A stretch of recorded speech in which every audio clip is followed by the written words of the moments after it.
What's up guys, Wes back with Auto Mafia Racing, and today we bring you a 2010 4.0 V6 with a Procharged. So we're gonna go ahead and run this thing on the dyno, see what kind of power it makes, see how it runs, and then we're gonna get on it ourselves and we're going to tune it from there, see if we can make it any better. So check it out. Not a bad little setup. Kind of an interesting car, right, Zach? It's the in-between year, the 2010. Yeah. So it's the new body style, but the old crappy 4.0. It's cool. But it's cool. It's boosted. It's boosted. They don't make anywhere near as much power as we can with the 3.7s, and they're basically a little more of a pain in the butt. So we're gonna work with it. The reason they're a pain in the butt is they do not have stock wideband sensors. So we have to do it all manually, put it on, you know, with the dyno, add our air-fuel ratio, with our wideband there and everything, and tune it that way. So we're gonna see what it does right now. I don't have any guesses. I'm gonna guess 300 horsepower and 325 foot-pounds of torque. 308. 308 and 315. There you have it. Let's see what it makes.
Alrighty guys, so it made 277.7 horsepower and 283 foot-pounds of torque. Went up almost to 7,000 RPM, roughly. Not too bad. It did smoke. It actually was blowing oil out the back of the driver's side valve cover. Basically on the top end, when it hit the red line, it blew oil out the valve cover. Quite a bit of it. Looks like both actually, because it sprayed it onto the ground too. So it looks like it blew oil out both sides of the valve cover, which means that red line, it probably is pressurizing the crankcase, and just it's got to go somewhere, so it's blowing it out. Kind of interesting, but yeah. So the deal with this one actually is they brought us the car. We haven't touched it besides putting it on. The SCT device they brought us, it's not married to this car. It's married to a Crown Vic. So somewhere in the line they swapped it with somebody else apparently, because we spent like 2 hours trying to figure it out. Called SCT, eventually got, you know, they looked it up, saw where it was. It's not from Procharged or anything. We got it all figured out, but yeah, it is doesn't go to this car, so we can't tune it until they want us to reset it or buy a new one that tells us what to do. So we're still waiting on them. But yeah, interesting note on the fact that it's blowing oil at the top end. That's interesting. Definitely needs to be fixed and looked at. But these cars, the 4.0s, not the best motors, we know that for sure. But yeah, I mean, not too bad. Almost 300 horsepower, almost 300 foot-pounds of torque. Not bad at all. We'll check back in with you guys once they approve us to reset their device, or we get their correct device, or we sell them a new one. So once again, 277, 283, 8% load on the dyno. This is on SAE here. We'll swap it real quick from SAE to standard. So it's more like your Dynocom numbers, or your dyno jet numbers, I should say. So there you go, 287, 294 on standard. Nothing too crazy. There's a third gear run because I can't lock it in fourth again. So it does have 1, 2, 3 and it stayed in third. So we made the run, but yeah, that's it. We'll check back in with you guys when we can actually tune this thing. Alrighty guys, so we've been running the car. So far we've made 291, 357. Now that 357 might very well just be basically a torque spike for me jumping on the gas. So we're doing all these in third gear, 8% load on standard.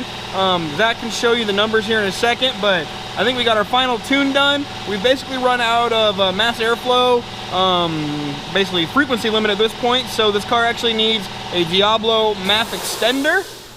Then we'll be able to actually push it a little bit further because we're basically running out of MAF.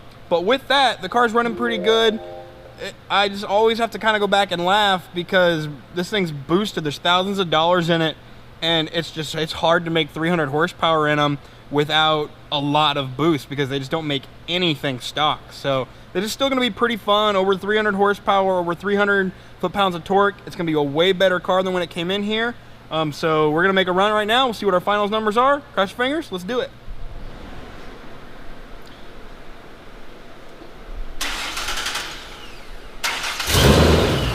I forget that I have to hold the starter.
Alrighty guys, so there was our final pull.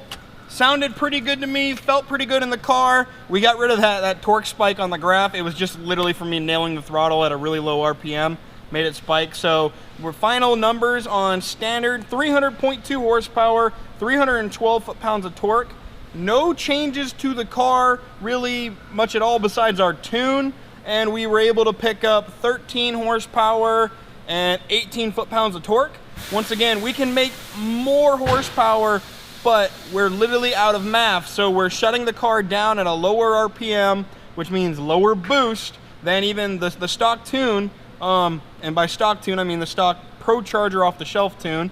But we're still making a lot more horsepower, and it's a lot smoother graph than that. So I'm pretty happy with it. Hopefully they'll get that MAF extender and then come back so we can just crank it up a little bit more. But that's it for today, guys. 300 horsepower, 312 foot-pounds of torque, 4.0 Cologne, Cologne, whatever you want to call the motor. It's a V6 overhead of, overhead cam, in cam, I don't remember what it's called. It's OHV. But either way, it's not a 3.7. It's only got one camshaft. It's kind of weird. But hey, it's their car, made some power. It's going to feel pretty good. We'll go cruise it. Thanks for watching.